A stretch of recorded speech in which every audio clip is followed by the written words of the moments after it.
Madalas nating tinitingnan ang mga artista bilang mga tao na walang problema dahil palagi silang maganda at maayos sa harap ng kamera. Sa mundo ng showbiz, ang tingin natin sa kanila ay malakas at masayahin dahil kailangan nilang magbigay ng saya sa mga tao. Pero ang hindi natin alam ay may mga pagkakataon na pagpatay ng mga ilaw sa studio ay doon na lumalabas ang kanilang totoong pinagdadaanan pagdating sa kalusugan. Maraming sikat na personalidad ang biglang nawawala sa telebisyon o kaya ay nagugulat na lang tayo sa kanilang mga post sa social media tungkol sa mga sakit na tinatago pala nila. Ang akala nating simpleng pagod o kaya ay maliit na bukol sa katawan ay mauuwi pala sa mga karamdaman na maaari sanang tumapos sa kanilang buhay kung hindi agad nabigyan ng pansin. Ngayon ay hihimayin natin ang mga kwento ng katapangan ng ilang kilalang tao na hinarap ang pinakamabigat na hamon sa kanilang katawan habang sinusubukang manatiling matatag para sa kanilang trabaho. Handa na ba kayong malaman kung sino-sino ang mga artistang ito na dumaan sa bingit ng panganib nang hindi natin agad namamalayan? Pero bago po ang lahat, baka pwedeng palike ang video na ito dahil napakalaking bagay na ito sa aming content creators. Maraming salamat po. Isa sa mga pinaka-pinag-uusapang balita kamakailan ay ang nangyari sa singer na si Gigi Delana habang siya ay nagtatanghal sa isang event sa Davao del Norte. Maraming tao ang natakot dahil bigla na lang siyang nahimatay sa gitna ng kanyang pagkanta at hindi pala ito ang unang pagkakataon na nangyari ang ganitong insidente.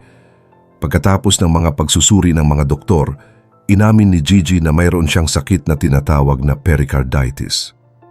Para sa kaalaman ng lahat, ito ay ang pamamaga ng manipis na balot na nakapaligid sa ating puso, kaya nagdudulot ito ng matinding pananakit ng dibdib na lumalala kapag humihinga o nakahiga.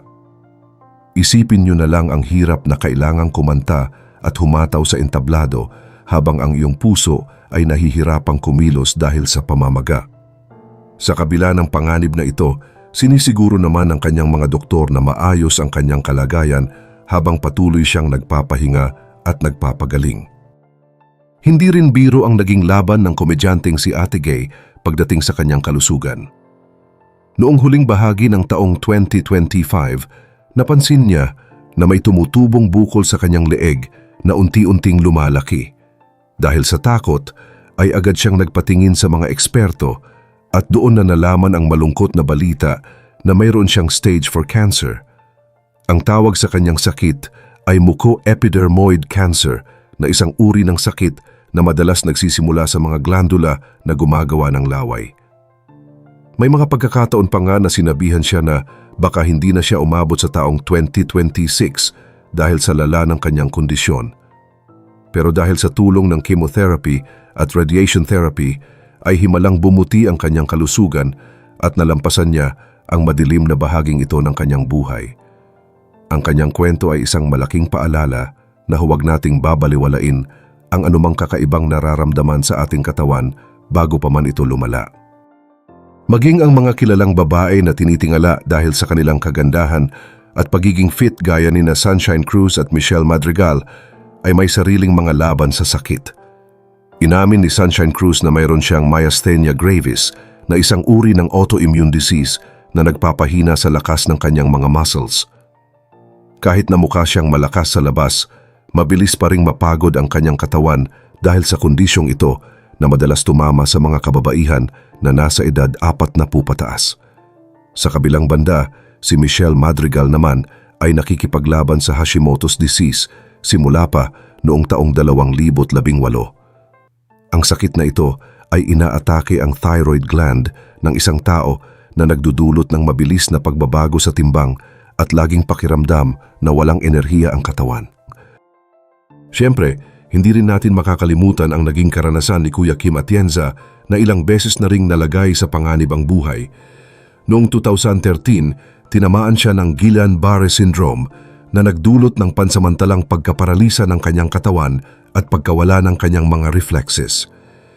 Kamakailan lang noong March 2026, muli na naman siyang nasangkot sa isang aksidente sa motor kung saan nabalian siya ng mga tadyang. Maraming tao ang nagsasabi na ito na ang ika-4 na pagkakataon na nabigyan muli ng bagong buhay si Kuya Kim sa kabila ng mga aksidente at sakit. Isa pang batang actress na lalong hinangaan ng marami dahil sa kanyang katapangan ay si Miles Ocampo. Marami ang nakapansin noon na tila nagbago ang kanyang timbang at naging paksa pa ito ng usap-usapan sa internet. Ang hindi alam ng publiko ay may mas malalim palang dahilan sa likod nito. Na-diagnose si Miles na mayroong papillary thyroid carcinoma o isang uri ng cancer sa thyroid. Dahil dito, kinailangan niyang sumailalim sa isang operasyon na tinatawag na thyroidectomy para tuluyang tanggalin ang kanyang thyroid glands. Ang mga gamot na kailangang inumin ni Miles pagkatapos ng operasyon ang naging sanhi ng pagdagdag ng kanyang timbang. Sa kabila ng mga pambabatikos ng ibang tao sa kanyang hitsura, hindi siya nawalan ng pag-asa dahil alam niyang naagapan ang kanyang sakit at marami ang nagmamahal sa kanya. Hindi rin nalalayo rito ang naging karanasan ng sikat na radio DJ at host na si Nicole Hayala. Noong taong 2025, nagulat ang kanyang mga tagapakinig nang aminin niya na mayroon din siyang thyroid cancer. Pero sa halip na matakot, naging positibo ang pananaw ni Nicole at tinawag pa nga niya itong pinakamabait na uri ng cancer dahil madali itong maagapan kung mabilis na matutuklasan. Sumailalim din siya sa operasyon para tanggalin ang kanyang thyroid at ngayon ay masigla na siyang bumalik sa kanyang mga trabaho sa radyo at pagho-host. Ang karanasan ni Nicole ay nagbigay ng lakas ng loob sa maraming tao na ang salitang cancer ay hindi laging nangangahulugan ng katapusan ng lahat. Siyempre, hindi natin pwedeng kalimutan ang pinagdaanan ng aktres na si Angelica Panganiban na naging usap-usapan din dahil sa hirap na kanyang naranasan sa paglalakad. Nalaman na mayroon siyang avascular necrosis o ang tinatawag na pagkamatay ng mga buto sa katawan. Nangyayari ito kapag hindi na dinadaluyan ng sapat na dugo ang mga tissue ng buto, kaya unti-unti itong namamatay at nagdudulot ng matinding hirap sa pagkilos. Sumailalim si Angelica sa isang hip replacement surgery para sa kanyang kaliwang balakang upang maibalik ang normal niyang paglalakad. Ngayon ay maayos na ang kanyang kalagayan at unti-unti nang nakakabalik sa kanyang mga nakasanayang gawain bilang isang ina at artista. At kung akala nyo ay doon na natatapos ang listahan, hindi nyo dapat kalimutan ang kwento ng katatagan ni Gary Valenciano. Kilala natin siya bilang si Pure Energy dahil sa kanyang walang pagod na hataw sa entablado, pero sa likod ng lahat ng iyon ay isang napakahabang listahan ng mga karamdaman. Alam ng marami na matagal na siyang may type 1 diabetes, pero bukod doon, dumaan din siya sa hepatitis, tuberculosis at operasyon sa tuhod. Hindi pa natatapos dyan dahil sumailalim din siya sa open heart surgery at nakipaglaban sa kidney cancer kung saan tinanggal ang isang malaking bukol sa kanyang bato. Sa bawat sakit na tinalo niya, pinatunayan ni Gary na hindi hadlang ang mahinang katawan para magpatuloy sa pagbibigay ng inspirasyon sa mga tao. Tunay na nakakamangha kung paano niya nagagawa ang lahat ng iyon sa kabila ng dami ng kanyang pinagdaanan. Hindi rin natin pwedeng hindi pag-usapan ang kalagayan ng Queen of All Media na si Kris Aquino.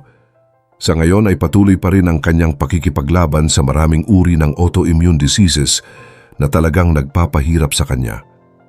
Kasama na rito ang lupus at rheumatoid arthritis na nagdudulot ng matinding pananakit sa kanyang katawan. Ang mas nakakatakot pa sa sitwasyon ni Kris ay ang kanyang mga allergy na pwedeng maging mitya ng kanyang buhay dahil sa biglaang pagkabigla ng kanyang katawan o anaphylactic shocks. Hanggang ngayon ay nasa ibang bansa pa rin siya para sa kanyang mga treatment at marami ang patuloy na nagdarasal para sa kanyang tuluyang paggaling. Gaya naman ni Michelle Madrigal at Miles Ocampo, ang aktres na si Angel Locsin ay kumpirmado ring may Hashimoto's disease. Ito ang dahilan kung bakit matagal na rin siyang hindi nakikita sa harap ng kamera at mas piniling mamuhay ng tahimik at malayo sa ingay ng showbiz. Bagamat hindi na siya aktibo sa pag-arte, paminsan-minsan ay nagpapakita pa rin siya sa social media para magbigay ng suporta sa kanyang pamilya.